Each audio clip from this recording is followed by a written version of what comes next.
Jadi yang saya ingin sampaikan bahwa saya itu fokusnya kepada BPOM yang kurang gentle ya untuk kasus 11 Oktober 2024. Dan saya pengennya BPOM tidak tebang pilih, equality before the law, mau perusahaannya besar maupun perusahaan kecil, mau produknya bermerek maupun tidak bermerek, maksudnya mau terkenal maupun tidak terkenal, sepanjang dia melanggar tata tertib aturan daripada BPOM menggunakan bahan yang berbahaya, merkuri, hydroquinone, etikat biru dan sebagainya yang tidak BPOM, tidak memiliki izin BPOM, maka perusahaan ini, produk ini harus disampaikan kepada publik. Tidak peduli mau sebesar apapun perusahaannya, tidak peduli seterkenal apapun perusahaannya, tidak peduli seberapa banyak duit perusahaannya. Yang jelas kalau ditemukan ada pelanggaran seperti itu, BPOM harus berani tegak lurus merah putih sampaikan kepada publik. Itu maksud saya.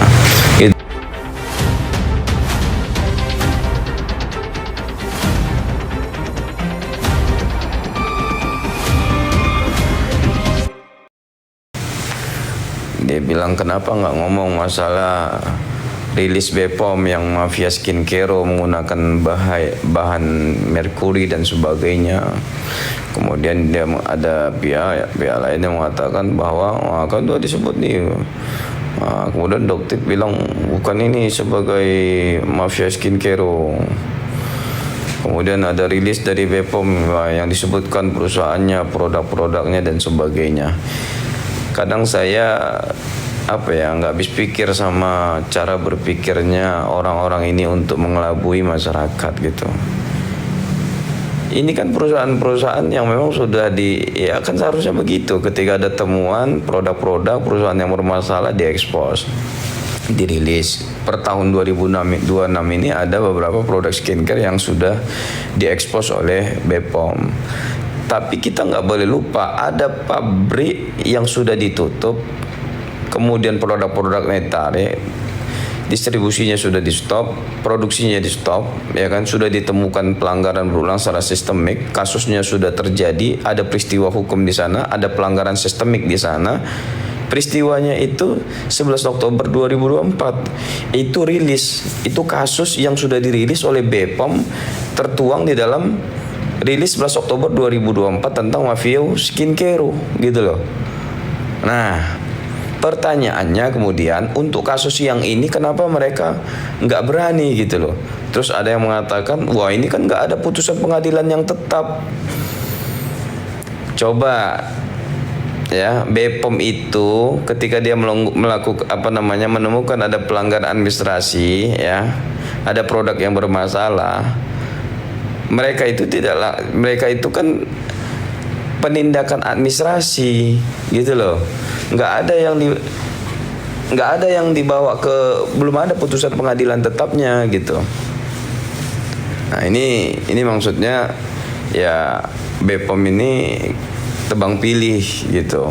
Nah untuk kasus 11 Oktober 2024 ini dia kok alergi, kemudian kok susah sekali untuk memberikan jawaban, bantahan dan klarifikasi gitu. Nah malah yang kasus-kasus yang terbaru ini yang mereka ekspos, sementara ada pertanggungjawaban besar yang kita duga di sini ada sesuatu yang salah dan ada misteri yang memang harus dibuka ya oleh BPOM gitu. Nah ini yang sampai hari ini masih menjadi misteri gitu. Saya lihat kan beberapa ya, saya sebenarnya kan nggak paham juga sebenarnya tentang bagaimana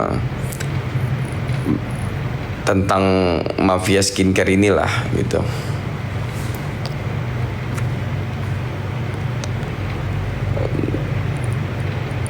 Ikut gregetan lihat BPOM jawabannya bulat terus. Sebenarnya aduktif itu.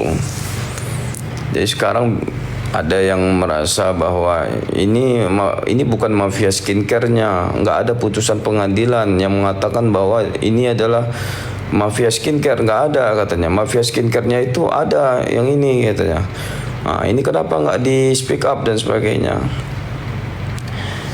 Jadi yang saya ingin sampaikan bahwa saya itu fokusnya kepada BPOM yang kurang gentle ya untuk kasus 11 Oktober 2024. Dan saya pengennya BPOM tidak tebang pilih, equality before the law, mau perusahaannya besar maupun perusahaan kecil, mau produknya bermerek maupun tidak bermerek, maksudnya mau terkenal maupun tidak terkenal. Sepanjang dia melanggar tata tertib aturan daripada BPOM menggunakan bahan yang berbahaya, merkuri, hydroquinone, etikat biru dan sebagainya yang tidak BPOM, tidak memiliki izin BPOM, maka perusahaan ini, produk ini harus disampaikan kepada publik. Tidak peduli mau sebesar apapun perusahaannya, tidak peduli seterkenal apapun perusahaannya, tidak peduli seberapa banyak duit perusahaannya, yang jelas kalau ditemukan ada pelanggaran seperti itu, BPOM harus berani tegak lurus merah putih sampaikan kepada publik. Itu maksud saya, gitu loh.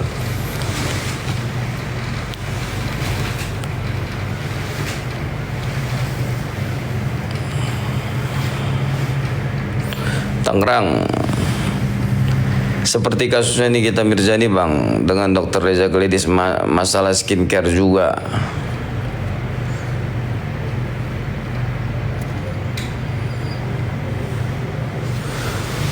Bang, pacar saya ditahan karena pasal penyalahgunaan uang perusahaan, tapi sudah hampir 2 bulan belum P21 ke jaksa. Itu urusan polisi itu. Jadi belum P21 itu kan di jaksa kan meneliti berkas.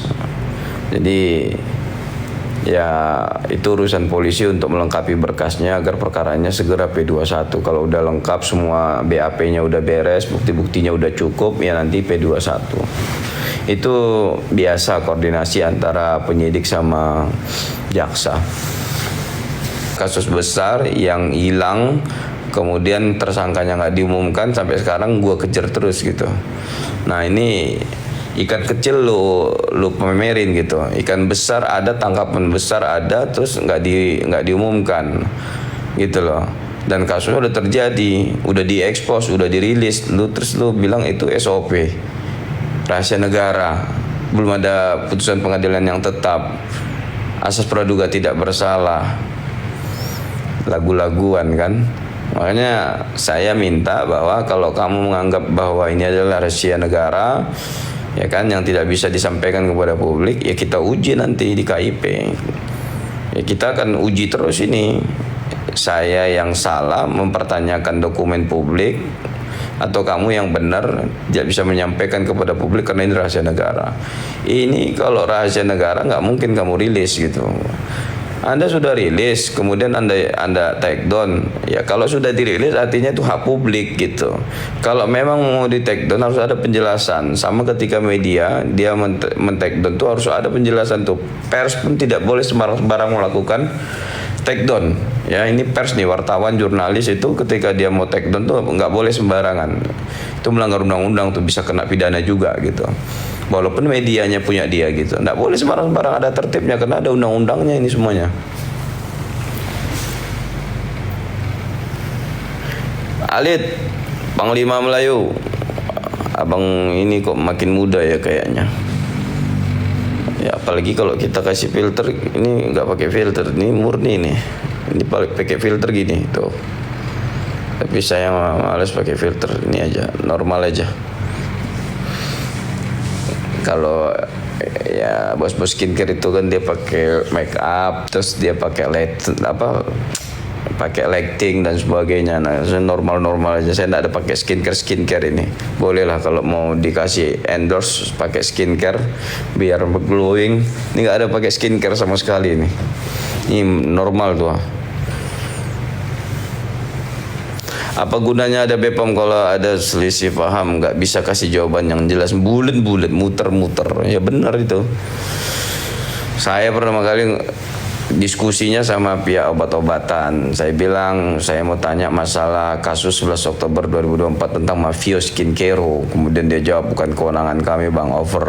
Dia oper ke humasnya ya kan. Kemudian humasnya bilang dia lagi WFH, kemudian dijadwalkan besoknya jumpa humas, jumpa bidang hukum dan advokasi BPOM Republik Indonesia.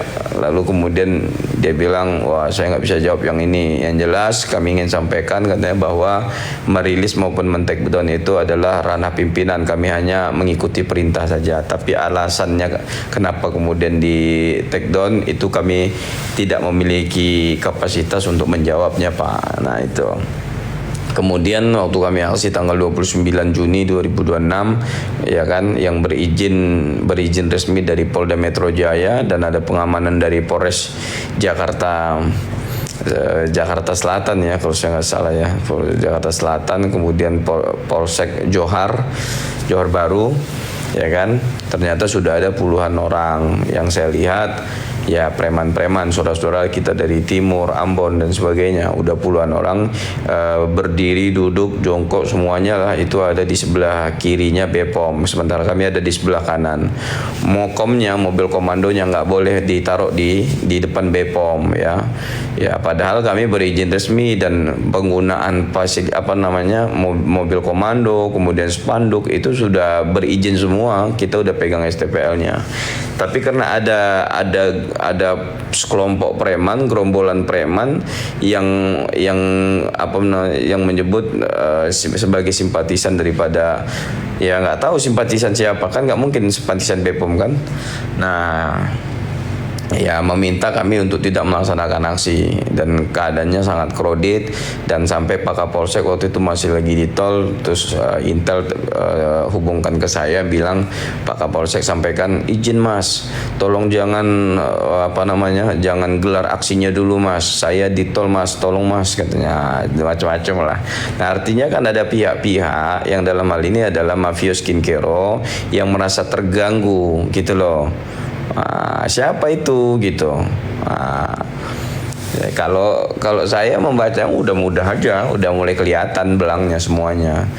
Ya, udah ketahuan sebenarnya.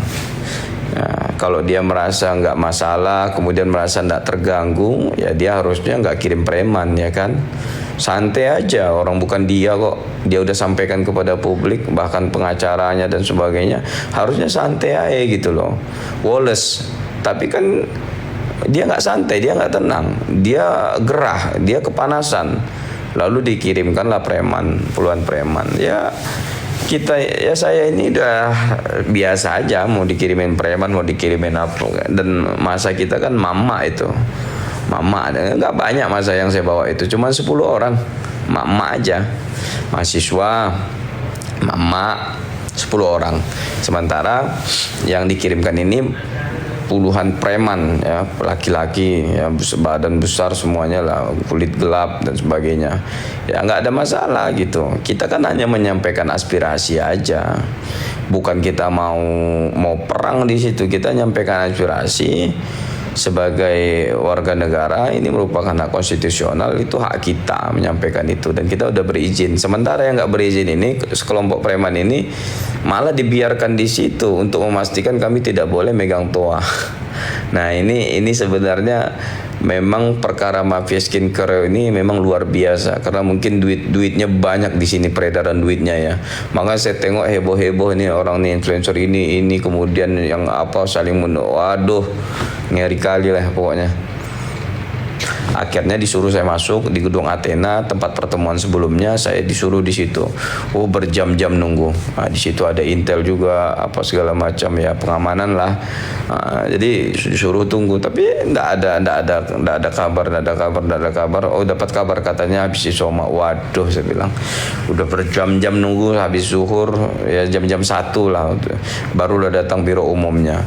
Nah, saya sampaikan tuh langsung to the point, masalah kasus 11 Oktober 2024 rilis yang di take down oleh BPOM. Jawabannya apa? Ya ini kan kantor ya punya, maksudnya dia domainnya BPOM gitu loh. Jadi ya masalah mau di take down mau dirilis itu urusan mereka gitu. Saya sama seperti dicontohkannya seperti dia beli rumah mau jual rumah, ya terserah dia mau jual rumah atau apa. Jadi nggak kalian jangan keberatan gitu. Jadi memang jawabannya itu tidak nyambung dan ngawur kalau menurut saya. Masa dicontohkan dia seperti jual rumah gitu, kok kamu yang keberatan gitu. Seperti foto apa aja contohnya pusing saya dengarnya. Jadi saya bilang kalau rumah kamu yang kamu jual tuh tidak ada masalah. Tapi kalau yang kamu jual tuh rumah negara, gedung BPOM ini kamu dipenjarain. Tapi yang kalau kamu jual itu rumah kamu pribadi nggak apa-apa. Tapi kamu ini bukan lagi bicara soal privat, bukan soal aset pribadi gitu. Kamu bicara ini soal publik gitu. Dan kamu sebagai pejabat BPOM. Jadi ya keliru kalau kamu menganggap bahwa ini suka-suka kamu. Ada aturan-aturan yang kamu harus tegakkan di sini gitu. Ini kan mengenai informasi publik, nggak boleh kamu bilang ini rahasia negara lah, ini internal kami lah gitu. Sementara ini sudah dirilis sebelumnya gitu. Nah, statement yang disampaikan oleh BPOM itu seolah-olah tidak berpihak pada kepentingan publik. Di situ makanya saya kejar terus gitu. Sampai dia bilang ada aib yang harus kita jaga. Kita semua punya aib gitu. Nah, ya kalau gitu buka aibnya gitu loh. Kan itu yang kita minta. Kasus besar yang sampai sekarang masih ditutup-tutupi, ya ini kasus mafia skincare yang diungkap-ungkap itu kan hanya kartel-kartel kecil aja, itu receh aja tuh. Kita kan nggak mau yang receh-receh, kita mau yang besar. Mau yang besar, pabrik yang besar, mafia skincare yang memang ini ngeri lah gitu ya.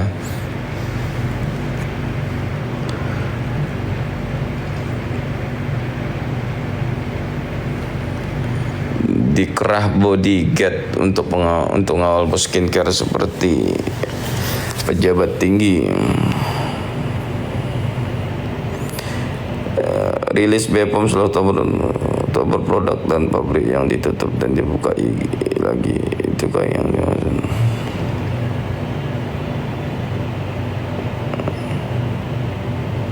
kelanjutan BPOM gimana bang, kapan didesak lagi? Ini tanggal 15. Jadi untuk sidang di KIP itu prosedurnya udah saya sampaikan kemarin berulang-ulang tuh. Yang pertama kemarin kami ada perbaikan administrasi. Saya udah komunikasi sama teman saya, komisioner KIP yang ada di Provinsi Riau. Kan saya mau gugat di KIP RI, jadi saya telepon, saya tanya masalah prosedur untuk gugatan di KIP. Dia bilang yang pertama itu untuk informasi publik itu harus kita minta dulu ke PPID, jangan ke kepala BPOM katanya. Jadi saya harus memperbaiki surat kami yang sebelumnya. Jadi kami buat surat baru PPID BPOM gitu. Pusat informasi pusat pengumpulan informasi dan dokumen gitu lah, pelaporan informasi dan dokumen gitu ya yang ada di BPOM PPID. Jadi udah kami suratin PPID jaraknya 10 hari. Nah, itu surat pertama khusus untuk PPID ya. Kemudian surat keduanya itu di tanggal 15 ini. Jadi 10 hari udah lewat, di tanggal 15 masuk nih nanti surat yang kedua.